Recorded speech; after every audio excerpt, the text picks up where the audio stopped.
के वल नवें सिरों शुरू करेंगे। छोटे जानवर जैसा दसे नमूने वाला लगता पे ही तो पहले पित्ते वाला लग चुके ही दे बाद मूँह सड़ी वाला लगना। और ਜਿਹੜੇ ਸਾਡੇ ਮੁਰਗੀਆਂ ਹਨ ਕਬੂਤਰ ਹਨ ਬਤਖਾਂ ਹਨ ਉਹਨਾਂ ਦੇ ਵਿੱਚ ਹਰ 3 ਮਹੀਨੇ ਦੇ ਵਿੱਚ ਇੱਕ ਦਫਾ ਰਾਣੀ ਖੇਤ ਵਾਲਾ ਟੀਕਾ ਅਸਾਂ ਹਿਫਾਜ਼ਤੀ ਟੀਕਾ ਦਿੰਦੇ ਰਹਿੰਦੇ ਨੂੰ। ਉਹ ਟੀਕਾ ਜਿਹੜਾ ਪਾਣੀ ਵਿੱਚ ਘੋਲਣਾ ਹੁੰਦੇ ਉਹ ਟਿੱਕੀ ਦੀ ਸੂਰਤ ਵਿੱਚ ਹੁੰਦੇ ਹੁਣ ਵੀ ਸਾਡੇ ਕੋਲ ਮੌਜੂਦ ਹੈ। ਉਹ 200 ml ਪਾਣੀ ਦੇ ਵਿੱਚ ਬਣਾਉਣਾ ਪਉਂਦੇ ਹੱਲ ਕਰਨਾ ਪਉਂਦੇ ਉਹਦੇ ਬਾਅਦ ਇੱਕ ਸੀਸੀ ਦਵਾਈ हुआ जी पानी च रलाई से पानी च रल गई दवाई बन गई। एक सीसी सारे मुर्गियां को बतखा को कबूतरा को एक सीसी पिलावनी है। अच्छा ये कह नहीं करना होंगे जो एक दफ़ा जनाब दवाई बढ़ाइए थोड़ी जी अज इस्तेमाल थी गई है वाला को रख दो वाला शाम को कुछ इस्तेमाल कहीं को करवा दो वाल बे जाड़े कहीं ई कह नहीं करना वो ख़राब थी वेंदी दवाई। उनका सिर्फ टाइम ही 3 घंटे 3 घंटे के अंदर अंदर दवाई जल्ले बन गई होंगे 3 घंटे के अंदर अंदर उनको इस्तेमाल करना होंगे।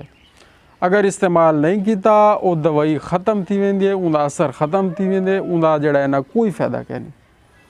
ये गाल भी नोट रखो जिसले हिफाजती टीका मुर्गियां वाला पानी दे विच बनाओ 3 घंटे के अंदर पूरे इलाके दे मुर्गियां को वो इस्तेमाल करा दो ताज़ा दा ताज़ा। अगर वो इस्तेमाल लेट करवे सो वो वाला बीमारी आसे ऊँ हिफाजती टीके का पिलावन का कोई फ़ायदा कह नहीं। ये भी तो एक पैगाम असा देना है ताकि इनके बारे भी तो पता होवे। ये तो इलावा साढ़े जोड़े मुख्तलिफ अमराज हैं हुण मैं थोड़ा जहा टॉपिक अपने कने नोट करके आया बैठा। गवर्नमेंट में असा को आखिए कि भाई इनके बारे थोड़ा जहा दस्या करो लोगों को। वो है कि तो पता है कि पंजाब लाइफ स्टॉक कार्ड कर्जे वाली स्कीम जी है वो शुरू थी चुकी है। अनमोल वंडा या कोई भी वंडा जड़ा है ना जानवरों की बढ़ोतरी वास्ते खवाना क्योंकि ज़रूरी है। जानवरों की अफजाइश और बढ़ोतरी को बेहतर करने वास्ते वंडे की ज़रूरत होंगी और वंडे वास्ते पैसा चाहिए होंगे। पैसा किसान कने होना क्या नहीं हिंदे वास्ते उन्होंने कार्ड बना दिता पंजाब हुकूमत ने जिंदे कने 5 जानवर हैं या 5 तो उत्ते जानवर हैं। हर जानवर के पिछू 27,000 रुपया उन्होंने दिते। नर जानवर बच्चा कट्टा जिन्हें कने 5 हैं उन्हें को 1,35,000 जिन्हें कने 10 हैं उन्हें को 2,70,000 कार्ड दे विच दिसे। और कल असा 7-8 बंदियां को हथे नाल दिवाए से बे टोटल 17 बंदे की लिस्ट आई पी है। ठीक है ना सी इवें 2 लिस्टां भी आमने जेड़ा बंदा ही काम को करना चाहते वो अपने मोबाइल के उत्ते लिखसी PLC स्पेस देसी वाला को शनाख्ती कार्ड नंबर लिखसी अपना 71,201 ते पूरा सारा लिख के 80-70 के उत्ते उनको मैसेज कर देसी। बड़ा आसान है हर बंदा अप्लाई कर सकते छोटा बच्चा भी वड्डा जवान भी बजुर्ग भी कोई भी चाहे अपना सिर्फ मोबाइल चाहे सिम होंदे ना होवे वो आके भी मेरे कने जानवर हैं 5 जानवर हैं 10 जानवर हैं और कट्टे बच्चे मैं पालना चाहता उन्हें को खुराक अनमोल वंडे की सूरत देना चाहता उन्हें दा गोश्त वधे और मैं उन्हें को मुनाफा कमावा। अगर वो ये चाहते वो अपना मोबाइल चाहे उन्हें उत्ते लिखे PLC 3 लफ्ज़ PLC बार बार ही वास्ते दसेंदे बेटू याद थी वने। ठीक है ना वल स्पेस देवनी है यानी खाली जगह छोड़नी है। ठीक है वल अगू लिखने पूरा शनाख्ती कार्ड का नंबर बगैर डैश दे डैश नहीं देवना विच 71,201 0653 425। ठीक है वल उनको सेंड करने मैसेज उस मैसेज थी गया उनको सेंड कितना करे सो 80-70 दे उत्ते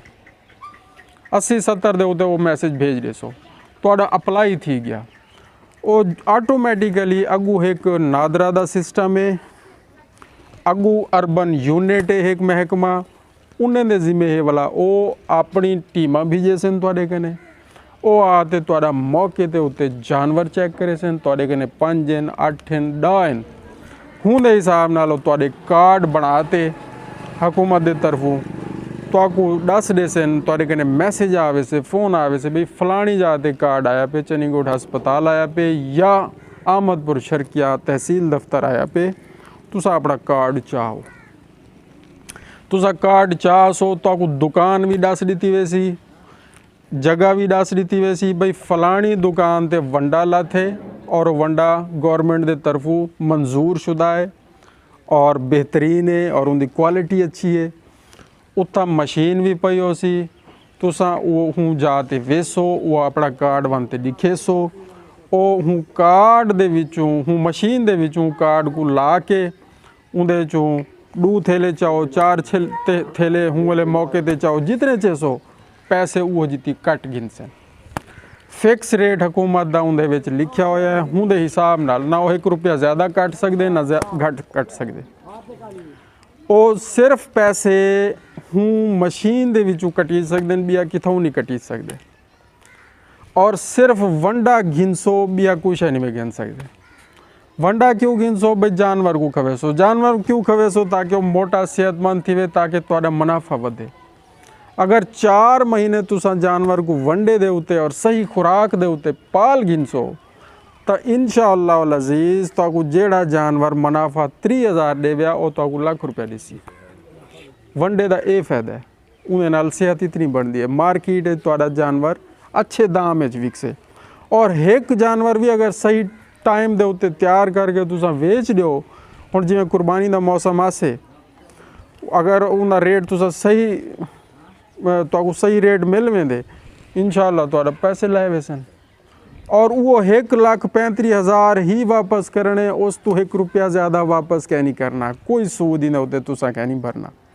गाल समझ आ गई है सही एक तो ये स्कीम हुकूमत दी चलन शुरू थी गई है और लोगों के कार्ड बन के आंदे पेन अगर तुसा भी चाहो तुसा ही तरीके ते इस्तेमाल करो अपना